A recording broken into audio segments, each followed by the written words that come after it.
So we're going to take 2 inhales and 2 exhales just to get on that same path. And then we'll take about 5 rounds of these full conscious breaths.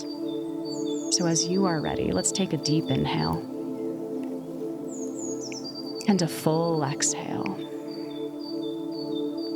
One more time, a deep breath in and a full breath out.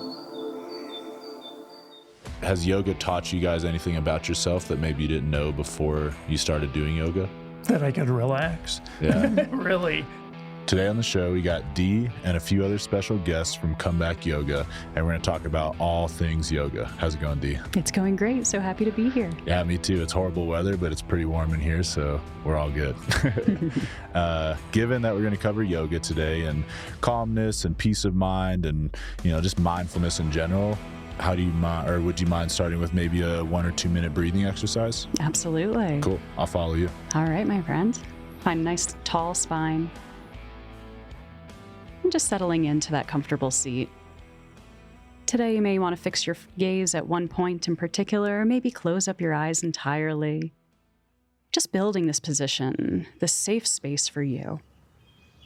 And just taking a moment to simply observe the flow of your breath. Noticing its quality, its quantity, perhaps even where in your body it's landing. But knowing that there's no right, there's no wrong with it. Just simply noticing. And then beginning to add a bit of depth to your breath.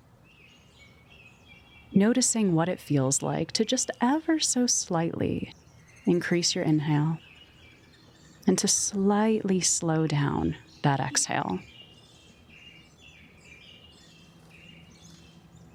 And the breath that we'll be exploring is a 3-part breath to help us fill the entirety of our torsos to really take these full, deep breaths, these intentional breaths. And what that'll look like is every inhale, we're going to be filling up into our torso, into the middle of our torso, and then down into our low torso. And with every breath out, we're going to be pressing that breath back up and out. So we get this full body, almost accordion-like action through the breath. But knowing, as always, if you get into this, if it's just not feeling right, just that simple awareness on your breath is more than enough. So we're going to take 2 inhales and 2 exhales just to get on that same path. And then we'll take about 5 rounds of these full conscious breaths. So as you are ready, let's take a deep inhale and a full exhale. One more time, a deep breath in and a full breath out. Let's inhale into our upper torso, our mid-torso, our low torso. Exhale, soften lower torso, mid-torso, upper torso. Inhale, upper, mid, lower. Exhaling, lower, mid, upper. 3 more. Inhale, upper, mid, lower. Exhale, lower, mid, upper. Inhale, upper, mid, and lower. Exhaling, lower, mid, upper.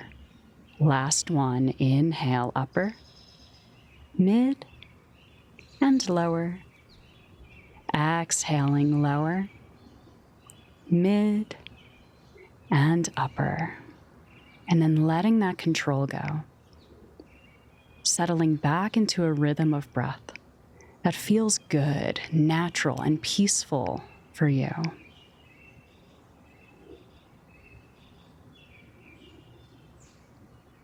Observing the sensations of softness, of that peace, that relaxation. And only when you're ready, inviting yourself back here. That was great. I appreciate it.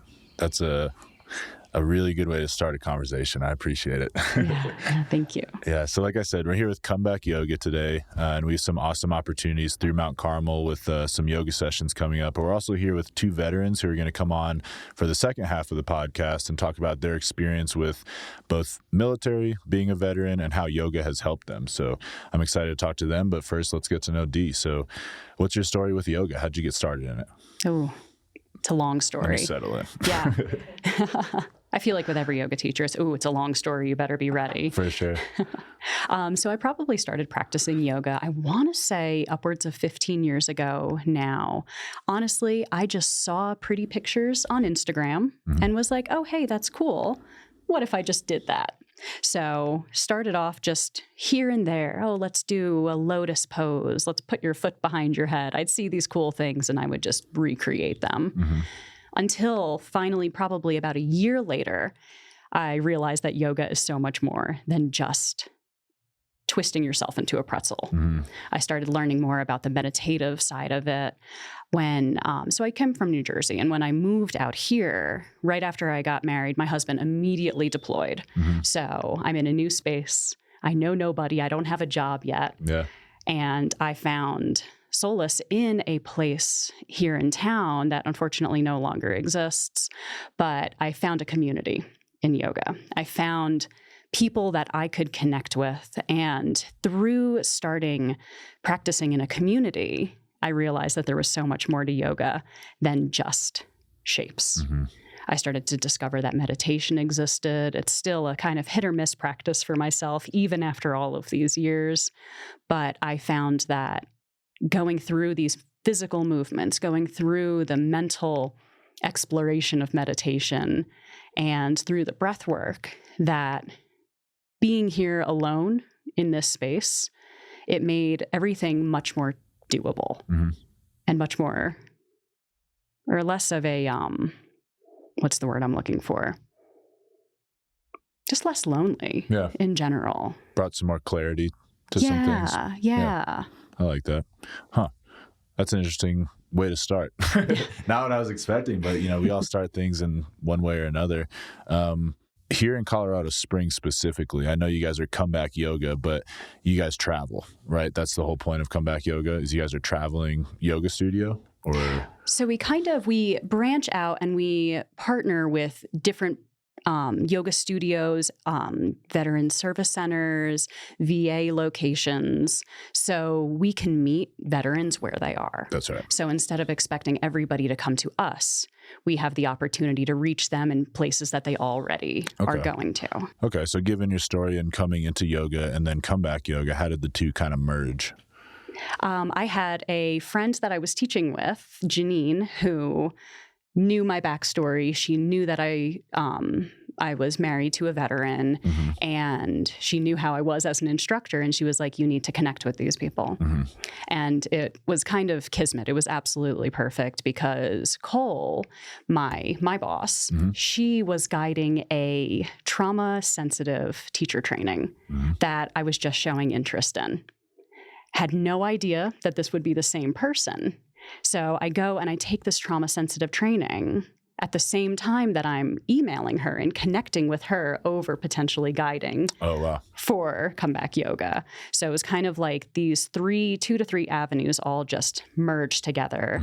And I have a ton of family members that are veterans, my husband being my closest one, and seeing that almost disconnect that a lot of veterans experience through things like PTSD, anxiety, depression.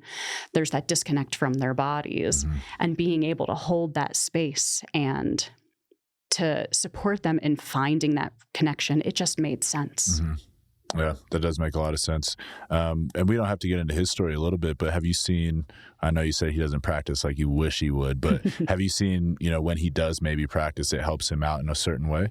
Absolutely. Yeah. Watching the way that even just a couple of conscious breaths, a couple of times of just, okay, let me take a deep inhale and let it all go.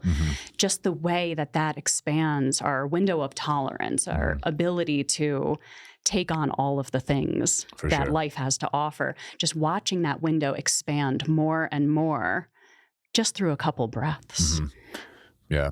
Yeah. I want to get into the weeds a little bit about it because as far as I'm concerned, I'm not an avid, I practice yoga. What would that make me? A yoga practitioner. A yoga practitioner. I wouldn't claim to be one. I do meditate pretty avidly though. Almost every evening I do about a 20 to 30 minute meditation. And when I look up certain things, I see a method called yoga nidra. Are you familiar? I am. And that's almost exactly what I do, but I didn't know there was a formal name for it when I started doing it. I have some lower back problems, so it does hurt to like kind of sit up for a long period of time. So I just simply lay flat on my back. I do some deep breathing exercises, maybe box breathing, you might put a title to it. And then I just get very aware of everything between my head and my toe. And I find little areas that are maybe hurting. I figure out maybe things that I'm stressing about. And it's just a very intimate experience with myself and my mind and my body.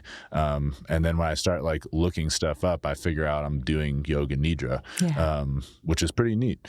So like from a yoga perspective, you have the physical benefits of it, stretching, flexibility, things like that, even like strength, because we'll get into some poses that are no joke, make you sweat. But then the mental aspect of it. So let's talk about both of those, both the physical and the mental benefits of yoga. Yeah, absolutely. So starting with physical, I feel like yoga does speak for itself, kind of like you mentioned, building up that flexibility, building up that mobility. But the strength side of it is, I feel like a part of it that we don't talk about nearly enough. Until you're doing it and you're like shaking in a position. Exactly. Yeah. And the way that I chose to guide personally is a lot of strength-focused things, building that integrity, especially around the core. And I'm not just talking, our cool six-pack abs, right? I'm talking about everything from just above the knees to the collarbones, building this integrity around our entire torso so we can support things like low back pain. Because especially when you're in the military, you're doing all of these things to your body that really can have an impact for the rest of your life. And so the way that I have kind of shifted with how I'm teaching is focusing a lot on that strength building, is building the integrity from the inside out. So we are supported with things like low back pain. We are supported when our hips or our knees hurt. We have the tools and we're building that connection between our actual brains and these body parts.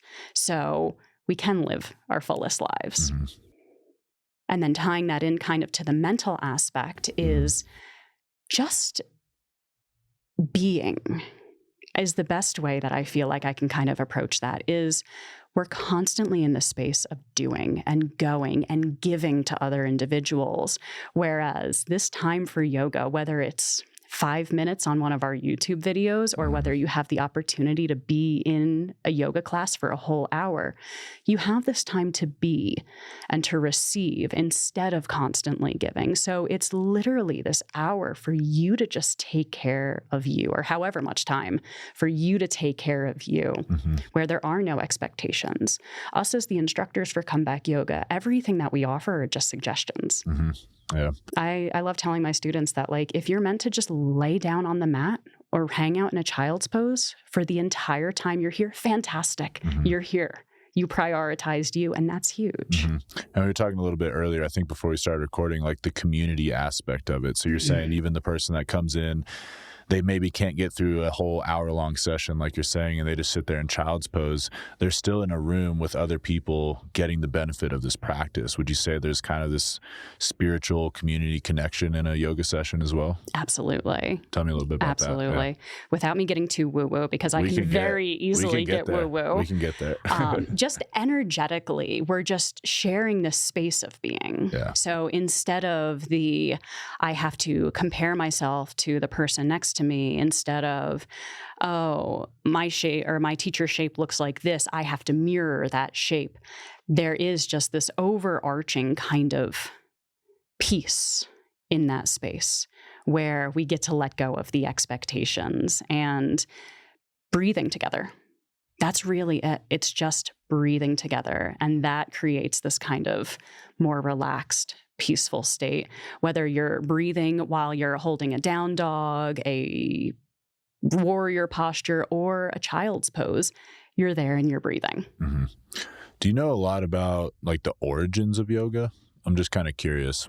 I wouldn't say a lot, Mm-hmm. some of it. So we're going back like centuries A long here, time. a very, very long time. Yoga has origins in India as well as Africa of just like to center the mind, Mm-hmm. essentially, without getting too much into yogic texts. Essentially, the whole purpose of yoga is to get rid of all of this mind stuff. We have all of these things just constantly floating around our head. It oftentimes kind of looks like a whirlwind. For sure. Or one of my students recently said it's like popping popcorn and it's constantly just pinging around. Whereas when we have this opportunity to settle into yoga, we're peeling away all of this fluff that our mind has accumulated so we can get back to that space of being, that space of peace. Mm-hmm. So it helps us, and especially in today's world where we're constantly exposed to media, like there's no tomorrow in every outlet possible, it helps us kind of peel away all of these layers, all of this superfluous information, so we can just get back to that space of being. Mm-hmm. That's what I mean. Like you said, I love talking about, the modern media landscape because personally, I don't have social media or I don't even have a TV in my house. It's in the basement. I only use it for YouTube meditations and yoga. That's great. But yeah, I just, more than ever, if you are going to voluntarily expose yourself to that, you need some kind of method to ground yourself, because I don't know, like some of the screen times these days are like 8, 10, 12 hours. I can't even imagine what's going on in those people's heads because I spend like 30 minutes sending emails and I feel like I'm going to go crazy. So we're talking like bang for your buck with picking up a new hobby. This is definitely one. We're talking mental aspect of it, physical health, spiritual health. You're building a community. What else is there? Those are 4 pretty big ones. Those are 4 huge ones. Mm-hmm. I think that covers it because those are very big overarching ones. Yeah, for sure. Let's see. Let's do favorite yoga pose. I asked that in the last time you guys were here, but I want to know like why. So mine would probably be legs up the wall. It's sometimes called a waterfall pose. Okay. So where you're just laying on your back, your legs are traveling up the wall. You can sometimes have a little pillow underneath your hips if that feels a little rough. But that pose is really, really good for regulating your nervous system. It's kind of just flipping your entire world upside down and switching the way that the blood kind of has to work to move through the body. Yeah. But I find it personally just to be a very anchoring pose. And if every other pose on the face of the earth disappeared and I was just left with that one, I would be happy as all get up. That'd be good. Because there's just so much groundedness, so much peace in it. Yeah. And yeah, it just feels good. Yeah. I was talking about doing yoga nidra like without knowing it. We used to do that in the military after long ruck marches. Yeah. Because our feet and thighs and legs and calves were just so full of blood and so inflamed. We would just throw them up against a wall and usually fall asleep. Yeah. So that's funny. That's definitely useful. So if you're at home and you want to try a yoga pose, just throw your legs up on a wall. What was it called? Yeah. Waterfall pose. Waterfall pose. I like that. Or even up a chair. Yeah. Even just laying on your back, bending your knees in. Because I'm just trying to think like physiologically what's happening. You're kind of forcing all the blood up into your torso, brain, and all your important organs. So you're getting like an influx of red blood cells and oxygen to all the important stuff.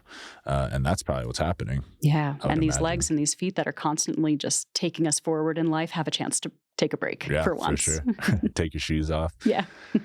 So let's get back to comeback yoga. I know you do Sunday events here at Mount Carmel, but how did you get involved in it and how could someone listening get involved? Yeah.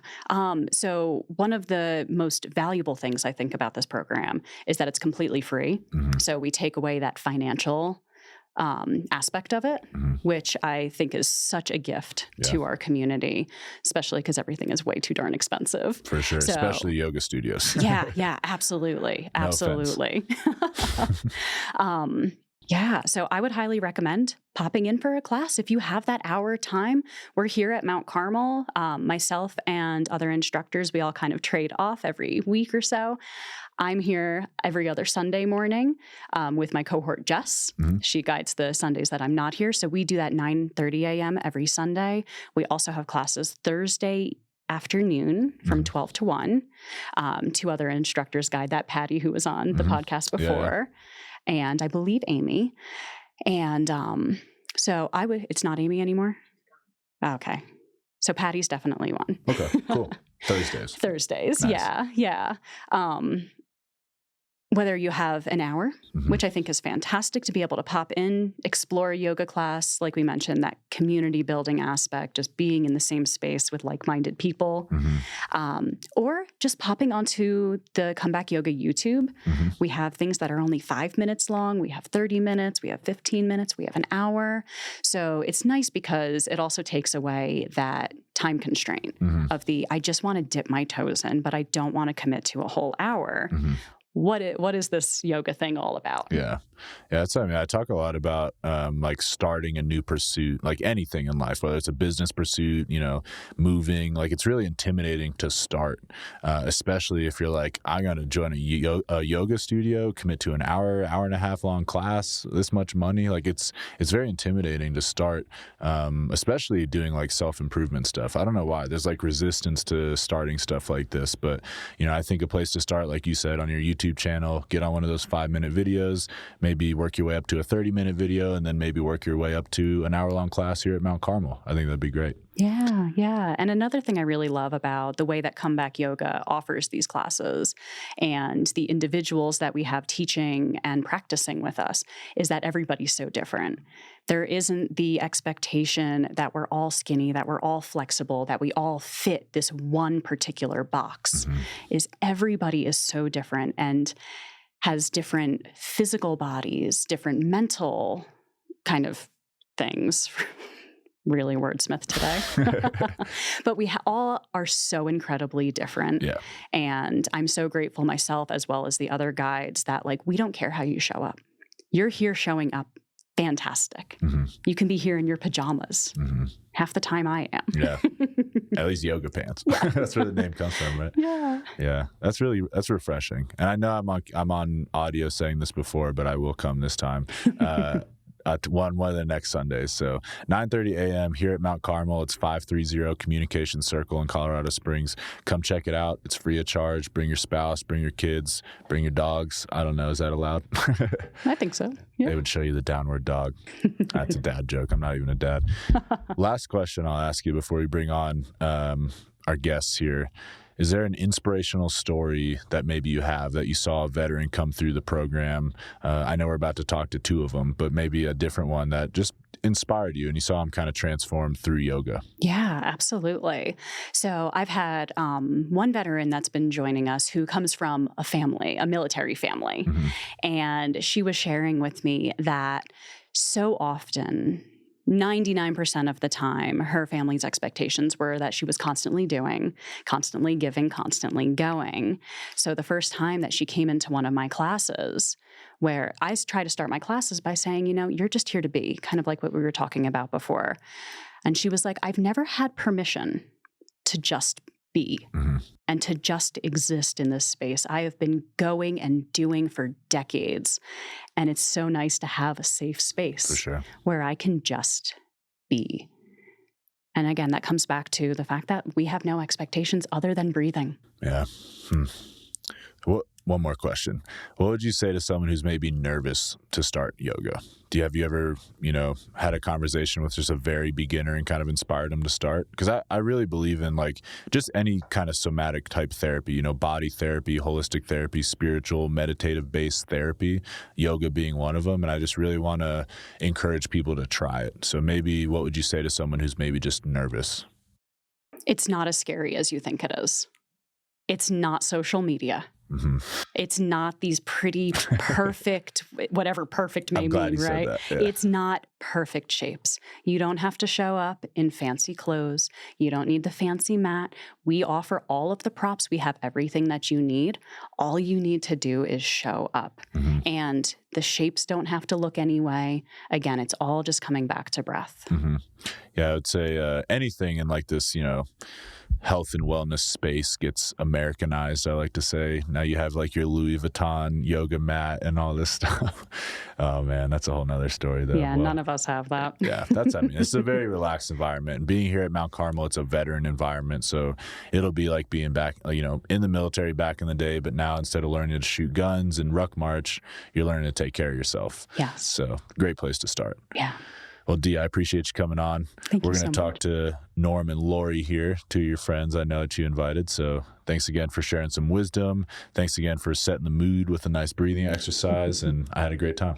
Thank you so much, Taylor. I did as well. Cool. Thank you. USAA is celebrating over 100 years of service to our military community. In 1922, it was a group of soldiers that started USAA to insure each other's vehicles when no one else would. Since then, USAA has grown to over 13 million members strong, and through it all, one thing has remained. USAA is still serving the military community and their families. With their launch of Face the Fight Coalition to counter veteran suicide, we are proud to have USAA as a sponsor of the Veterans Voice podcast.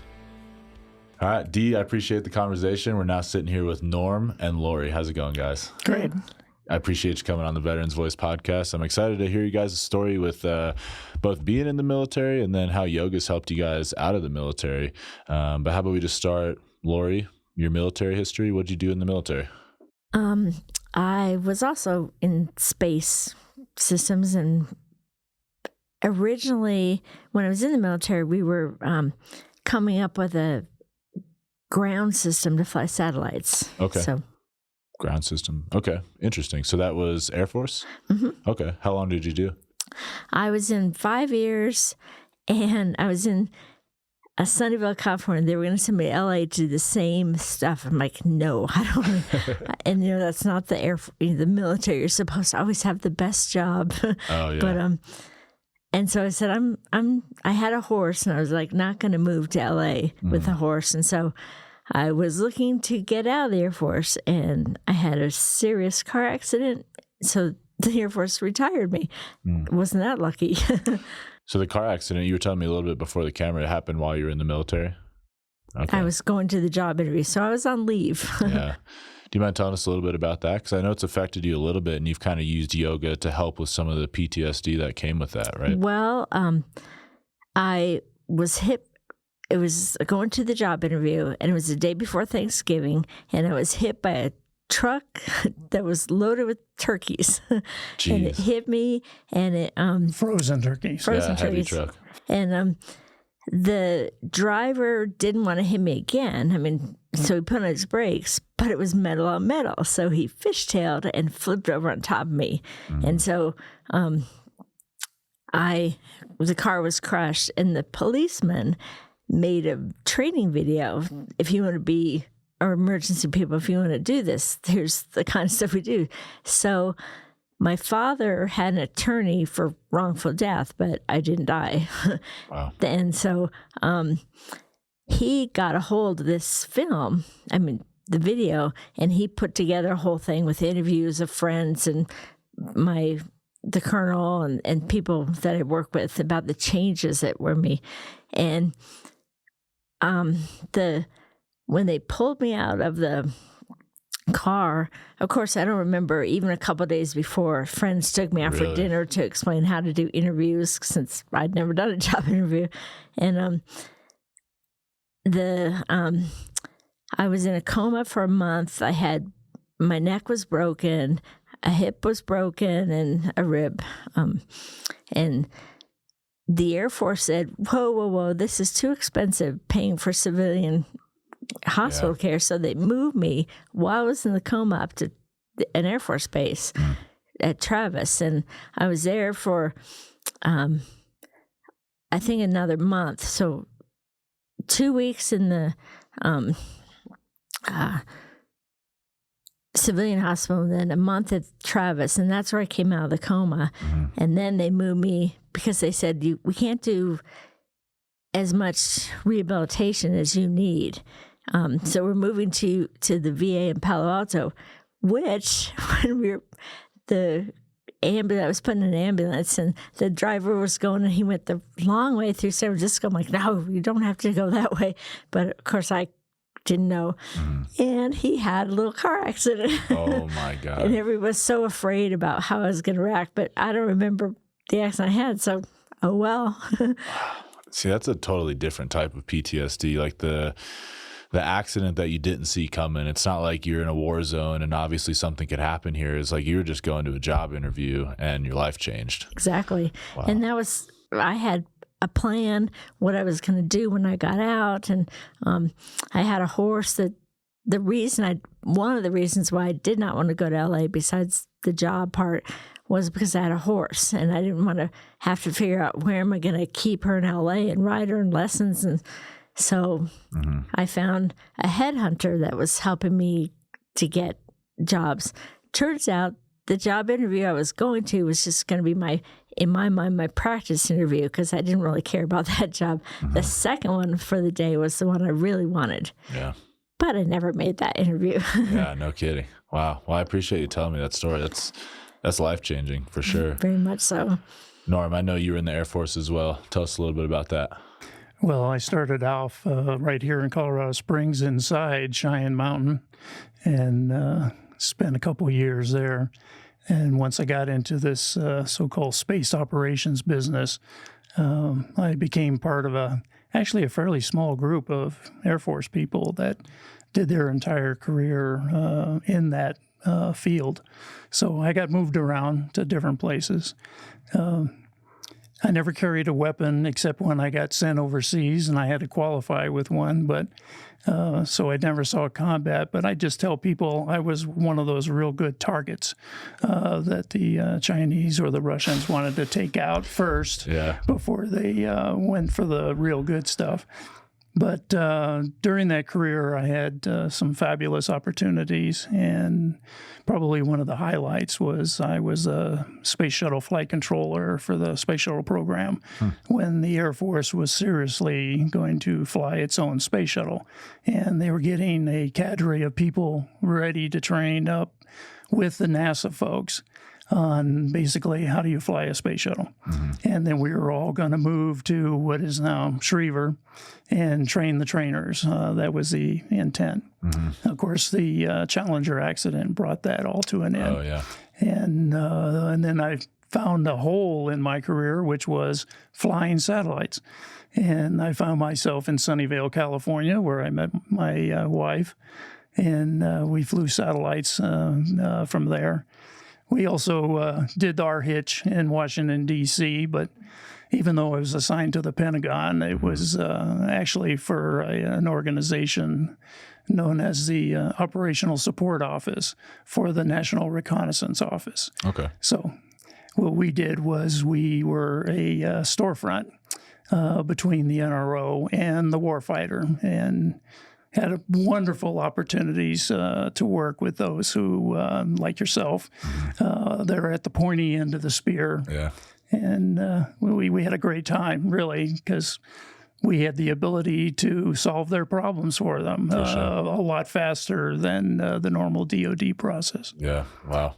What a career. What other places were you at other than those two? Well, besides Sunnyvale and Johnson Space Center, I found myself at March Air Force Base when SAC owned all the space assets. So I did my 15th Air Force headquarters business for a while and worked very, very closely with those in the missile career field, as well as the bombers. And but for some reason, Alaska was on my hit list, and so the Air Force sent me to Alaska twice, once to be at a ballistic missile early warning site in the middle of Alaska. And then I figured that was it. I'm done with Alaska. Nope. You're going to go out to the end of the Aleutian Islands. Oh, wow. So I went out to Shimia. Yeah, I'm familiar with it. We always chuckled when we heard that comment. I can see Russia from my, back window. No, I could see it from my dorm room, kind of stuff. But that actually turned out to be a fabulous assignment out on that island. Yeah. And the history on that island from World War II as well. Did you go with him to Alaska? I didn't know him then. No. Okay. When I came out of Alaska is when I ended up finally getting to Sunnyvale. Okay. Nice. And then the final assignment was here in Colorado Springs. I was actually briefing the 4-star that came out of Colorado Springs. I was at NRO headquarters. And I was just basically telling them everything we're doing for the warfighter from our office. And before I sat down, he already pointed at me and he says, I need you in my headquarters. And I told my new wife, I think we're going to move soon. And we got about, I think it was about 2 months notice to pack up and move and come to Colorado Springs. So I ended up retiring here. Okay. Which one was your favorite? Of all the jobs? Yeah. Oh, man. Just all the locations. Because in the military, we get sent to all these places, and we might hate them all, but if you can find the light in traveling so much. I actually, being single and being in Colorado Springs and being buried inside Cheyenne Mountain, I thought that was horrible.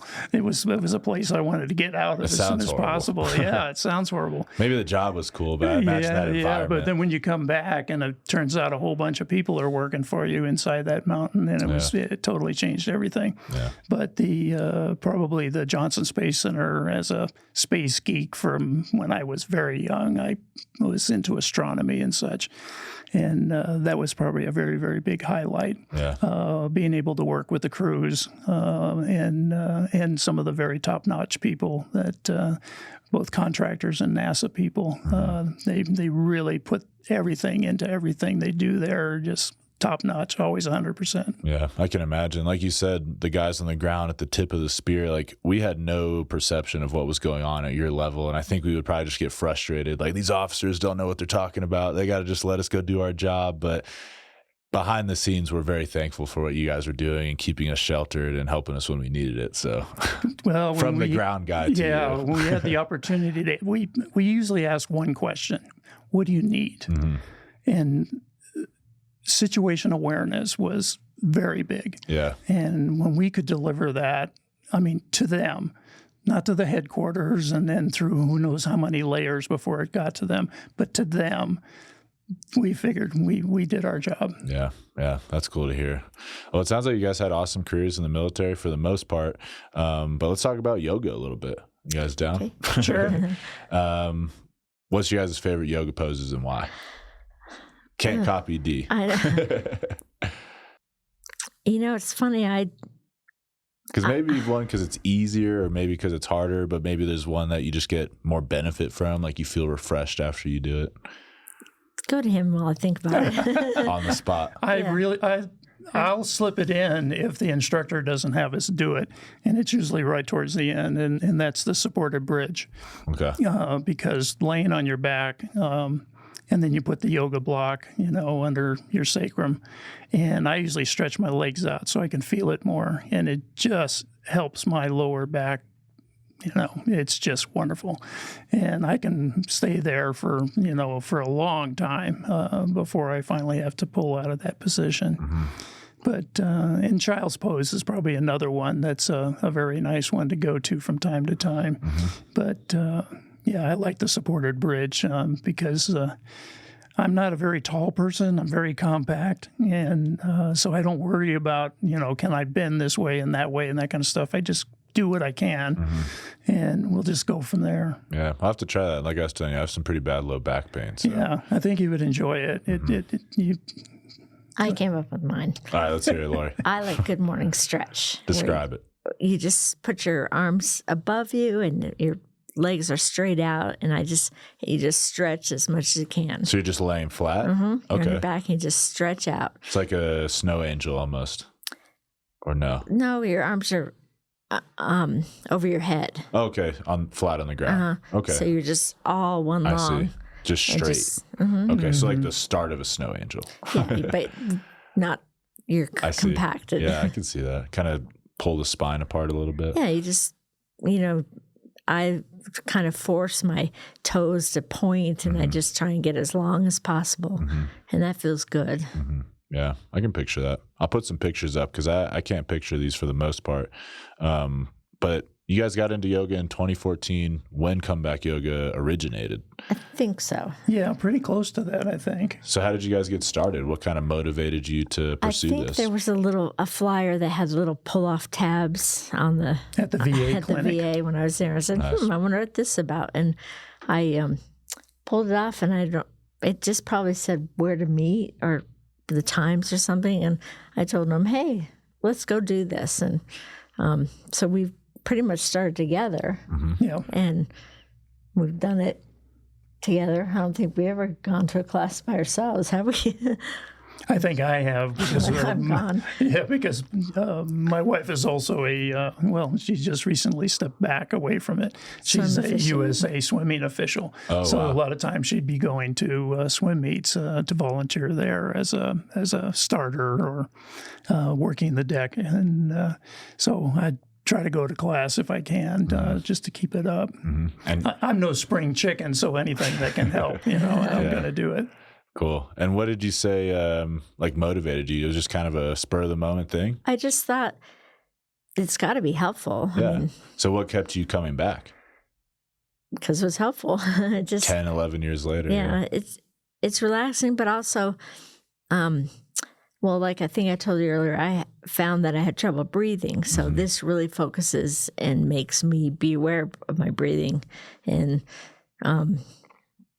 just I don't know, it's a peace feeling. It's interesting because I went to a woman's retreat at our church, and I kind of talked about, yoga, and they thought it was, the religious or the spiritual part of yoga. I was like, no, it's not that at all. And I mean, if you want it to be, I guess you could do that, but this is not at all promoting that. Right. And it's kind of, I sometimes that's in the back of my head that maybe this is supposed to be spiritual. I'll just turn it to my own spirituality and, kind of when we're supposed to, when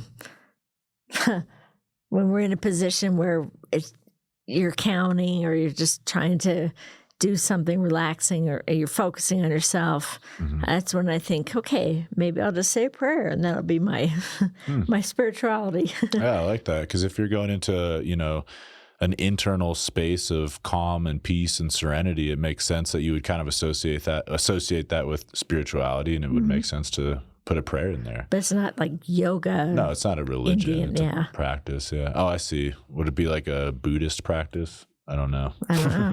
Huh. So has yoga taught you guys anything about yourself that maybe you didn't know before you started doing yoga? That I could relax. Yeah. Really. Yeah. I mean, really relax. In what way? Like mentally, physically? Both? I think both. I was there to support my wife because after her accident, even though I didn't know all her shortcomings that she had after the accident, the fact that she's not in a wheelchair is a miracle in itself, as we've heard from doctors. And but she has a weakness on her left side, and balance is taught in these yoga classes. It's not strenuous or anything like that. And that's one thing that has been so nice, not to be, you have to do it this way kind of thing. I always go to the wall and I hold onto the wall. Everybody else is on their mats and I'm on the wall. Yeah. So I can do the poses and not push myself to where it might be a problem. Yeah. I'm safe. Yeah. I'm safe. Yeah, that makes sense. Unlike other veterans that may have a difficult time, coming out of the military since it's so structural.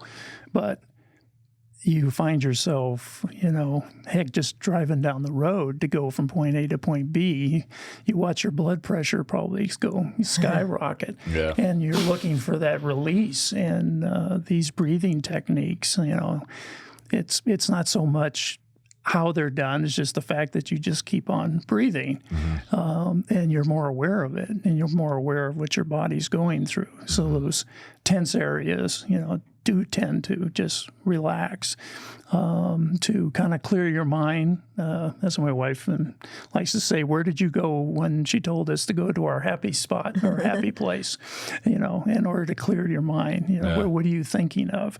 And everybody's different.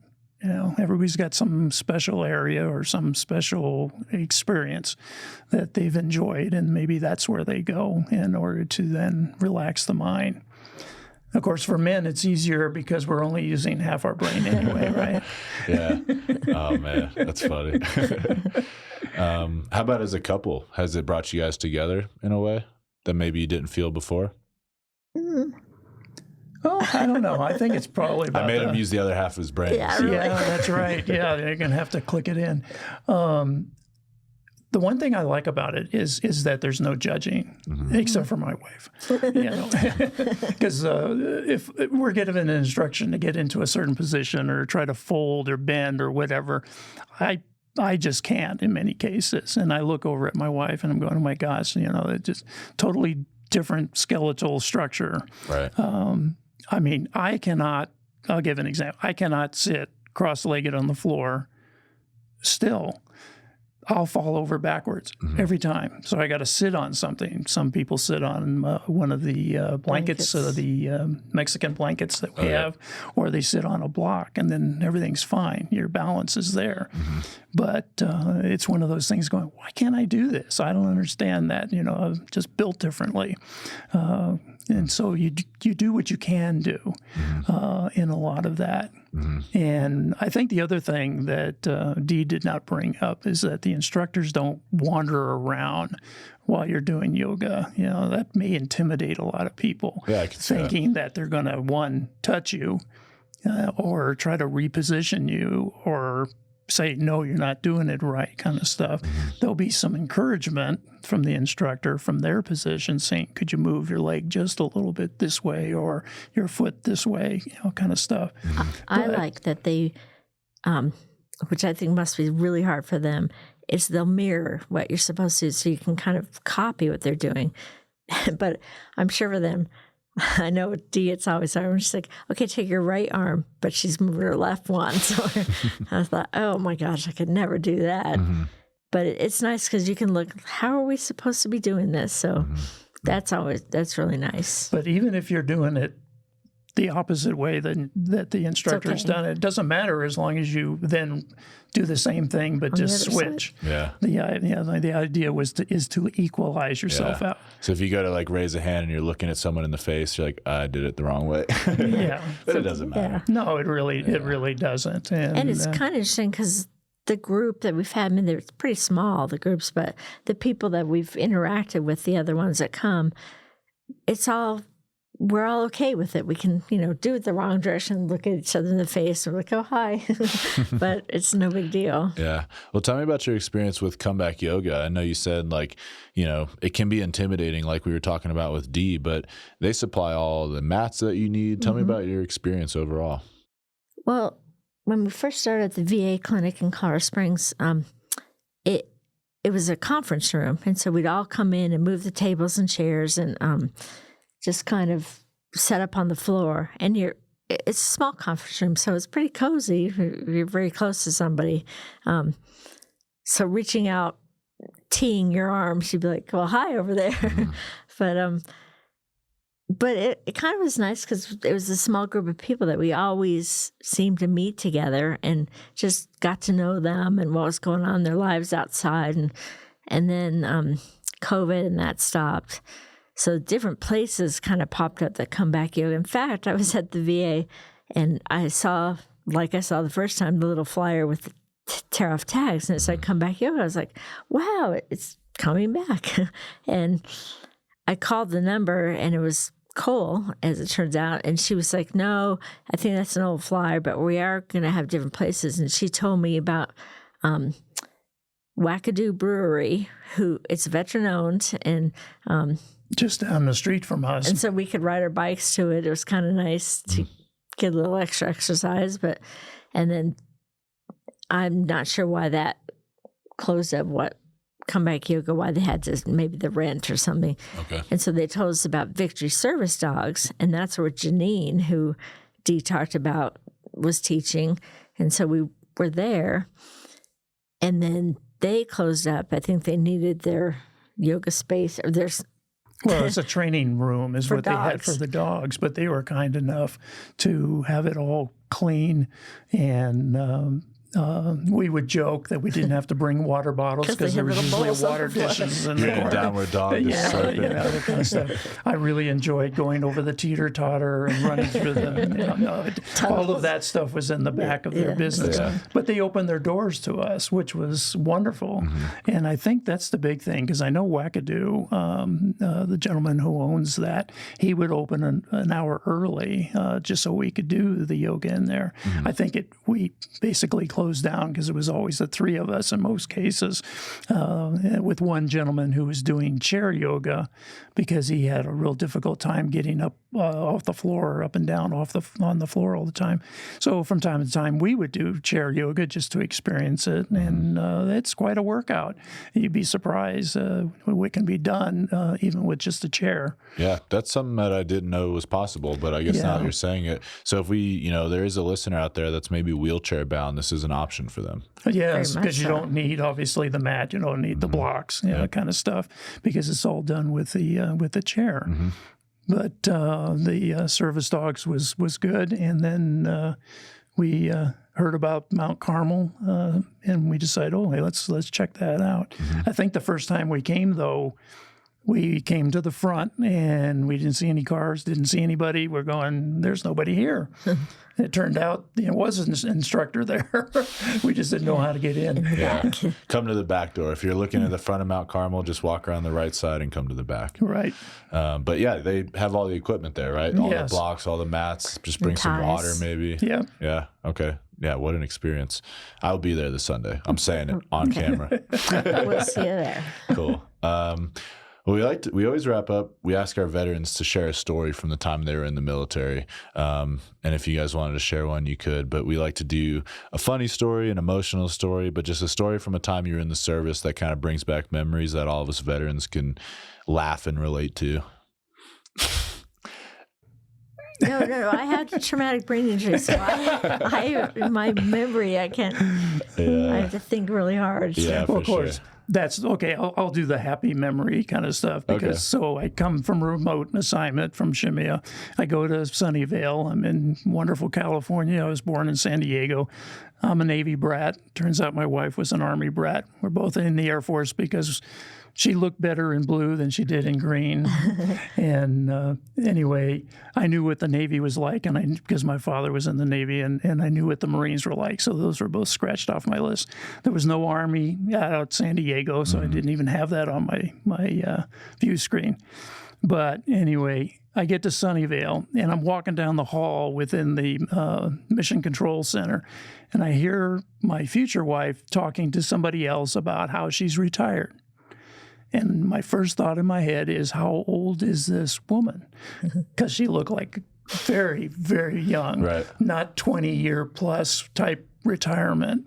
And I'm now intrigued. And I think I was 28. yeah, so that's when we started to talk. She was a contractor at the time, but that assignment in Sunnyvale was quite a joy.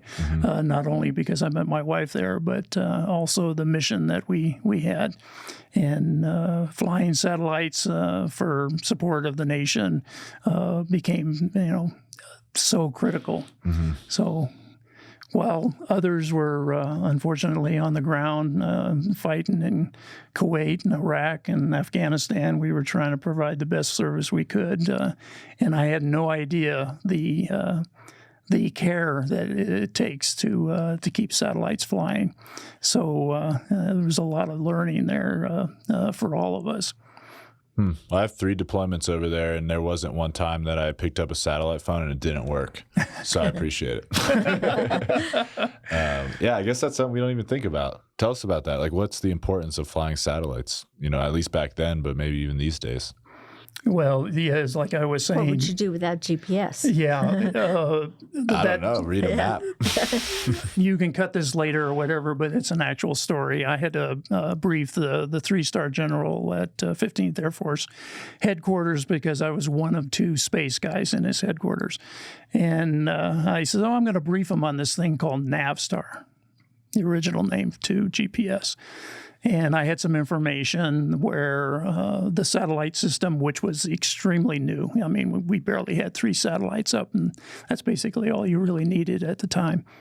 And one of the big things for those who drop bombs on target from aircraft is their accuracy. Mm-hmm.